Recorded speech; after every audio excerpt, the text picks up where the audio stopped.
Good morning, and welcome to your AI Daily Press morning podcast for February 20, 2026. I'm your host, Walter. Firstly, in the Middle East, the U.S.-backed Board of Peace initiative aimed at resolving the Israeli-Palestinian conflict has seen a new development with Indonesia's decision to join the effort.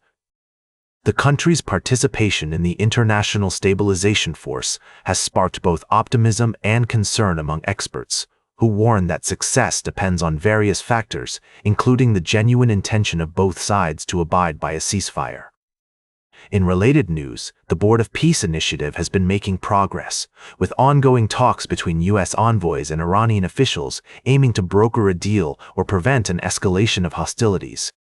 The situation in Gaza remains critical, and will continue to provide updates and analysis on this story as more information becomes available. Meanwhile, in East Asia, North Korea has convened its most important political event, the ruling Workers' Party Congress.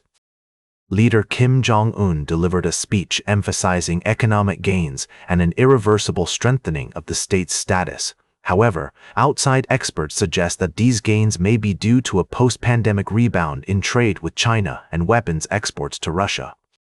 We're watching for signs of how Kim will use this meeting to lay out his next economic goals and plans for expanding his nuclear-armed military. We'll continue to bring you the latest developments as more information becomes available, and that's the way it is.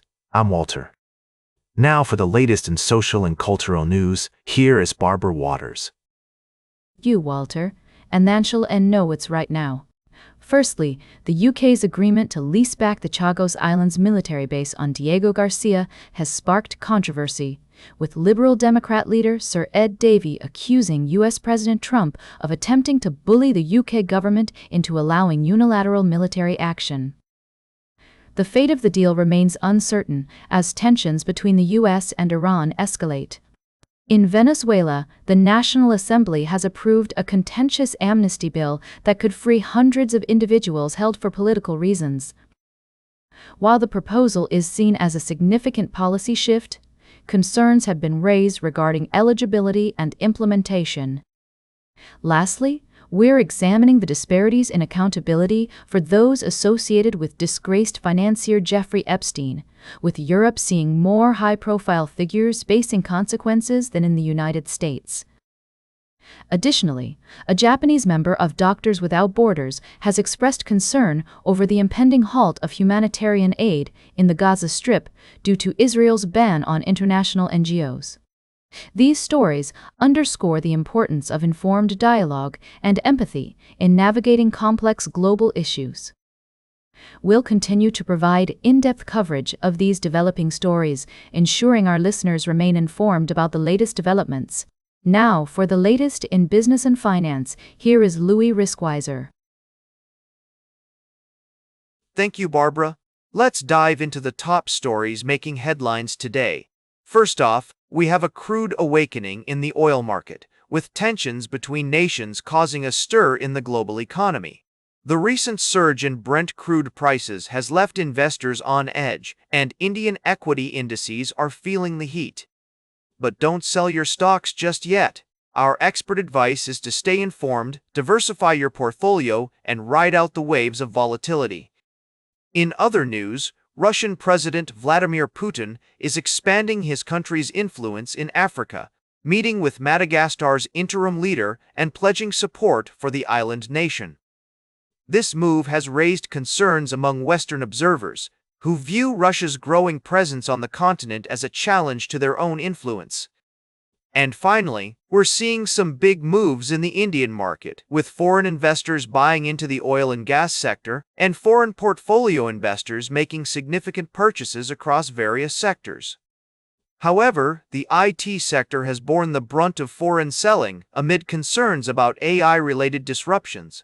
Stay ahead of the curve with the AIDailyPress, your trusted source for market news, stock tips, and expert advice. And remember, as we always say, don't sell your stocks when the market is in tears. Now for the latest in science and technology, here is Carl Starman. Thank you, Louis. Firstly, NASA has successfully completed a critical dress rehearsal for the upcoming Artemis II mission, bringing humans one step closer to returning to the lunar surface by 2025. The Space Launch System rocket and Orion spacecraft are now ready for a potential launch in just 2 weeks. In related news, NASA's new chief has rebuked Boeing over the problem-plagued Starliner mission, emphasizing the need for increased accountability and transparency in spaceflight system development. This incident serves as a reminder of the complexities and challenges involved in space exploration. Additionally, a recent study has highlighted the growing concern of space debris polluting our atmosphere. With thousands of satellites already in orbit and many more planned for launch, experts warn that toxic chemicals released during re-entry could lead to ozone destruction and exacerbate global warming. As we continue to push the boundaries of space travel, it's essential to prioritize responsible and sustainable practices, ensuring a healthier future for our planet. We'll be keeping a close eye on these developments and bringing you updates as more information becomes available. Now for the latest in sports, here is Howard Closewell. Thank you, Carl. Firstly, in the realm of motorsports, the Daytona 500 has seen a significant surge in viewership, with an impressive 4.5 million viewers tuning in to witness Tyler Reddick's thrilling victory. This milestone not only highlights NASCAR's enduring appeal, but also positions it as a major player in American sports, rivaling the Winter Olympics in terms of viewership. Next, we delve into the tumultuous world of college athletics, where the NCAA is considering an expansion of the men's and women's basketball tournaments. NCAA President Charlie Baker has expressed his commitment to providing more opportunities for deserving teams, citing the current at-large cutoff as a point of contention. However, financial considerations and logistical challenges must be navigated carefully if such an expansion is to be implemented. Lastly, we touch on the story of Tyler Reddick's historic win in the Daytona 500, marking a milestone victory for 23XI Racing, co-founded by NASCAR star Denny Hamlin and NBA legend Michael Jordan. This achievement underscores the unpredictability and excitement that define motorsports, drawing in millions of viewers nationwide. Tell it like it is. These stories showcase the dynamic nature of sports, from the high-octane world of NASCAR to the intricate landscape of college athletics governance. As we move forward, it's essential to approach these discussions with a balanced perspective, considering both the opportunities and obstacles that lie ahead. The drama of athletic competition reminds us why sports remain an integral part of our culture and society.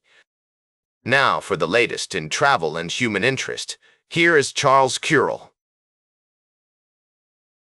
Thank you, Howard. First, in international news, the cultural heritage of Italy was dealt a blow when Gian Lorenzo Bernini's iconic elephant sculpture in Rome's Piazza della Minerva suffered damage over the weekend. Authorities are investigating whether it was an act of vandalism or the result of heavy rains, and Culture Minister Alessandro Giuli has condemned the incident as an absurd act of barbarity. In tech news, we're shining a light on the deteriorating culture at Block, the company behind Square and Cash App, founded by Jack Dorsey. Reports indicate plummeting morale amidst rolling layoffs, with employees expressing concerns about performance anxiety, the push to use AI tools, and the overall state of the company's internal culture. Lastly, in a story that took us far from our usual beat, we explored the complex world of corruption and power struggles in Russia, where an alleged plot to overthrow President Vladimir Putin has been uncovered. The details are still emerging, but it's clear that this development will have significant implications for global politics. These stories highlight the importance of preserving our cultural treasures, prioritizing human relationships in the tech industry, and staying informed about the complex world around us. We'll continue to follow these stories and provide updates as more information becomes available. I'm Charles, wishing you a thoughtful and informed day. Now for the latest in fashion and entertainment, here is Joan Streams. Thank you, Charles. First up, we're paying tribute to the talented Eric Dane, who sadly left us too soon. His memoir, Book of Days, A Memoir in Moments, is set to be released later this year, and we can't wait to dive into his stories and memories. Next, LEGO has done it again. They've created an incredible set inspired by Claude Monet's bridge over a pond of water lilies. It's a masterpiece that will leave you breathless, with intricate details and clever uses for LEGO bricks. And let me tell you, the collaboration between LEGO designers and the Metropolitan Museum of Art is truly impressive. And finally, we're obsessing over the new LEGO art series featuring Andy Warhol and Keith Haring. These sets are a must-have for any art enthusiast or collector. Not only are they stunning pieces of art, but they're also a great investment opportunity. So, don't wait. Get your hands on these incredible sets before they sell out. Oh, grow up, and don't miss out on these amazing opportunities to own a piece of art history. Now for the latest in nature and environment, here is David Attenacher. Thank you, Joan. Firstly, we looked at the plight of the Arcturus butterflyfish, a species struggling due to habitat loss and climate change. We discussed the importance of conservation efforts and how individuals can make a difference by supporting organizations working to protect marine habitats. Next, we delved into the world of hedgehogs in Ireland, where the population is declining due to habitat loss, road traffic, and pesticides. However, there's hope as researchers encourage the public to create hedgehog-friendly environments by leaving areas of their gardens wild, creating small holes in fences, avoiding slug pellets, and covering open drains. Lastly, we explored a groundbreaking discovery in paleontology, the unveiling of Spinosaurus mirabilis, a new species of spinosaur. This finding has sparked debate among experts about the lifestyle and habits of these enigmatic creatures, with some proposing they were waders and others suggesting a more aquatic lifestyle. These stories remind us of the importance of conservation, scientific inquiry, and our role in protecting the natural world. Tune in to our full episodes for more in-depth discussions on these topics. And that completes our morning podcast for today. Thank you for listening. Until this evening, I'm David Attenacher for AI Daily Press, the world's most unbiased news source.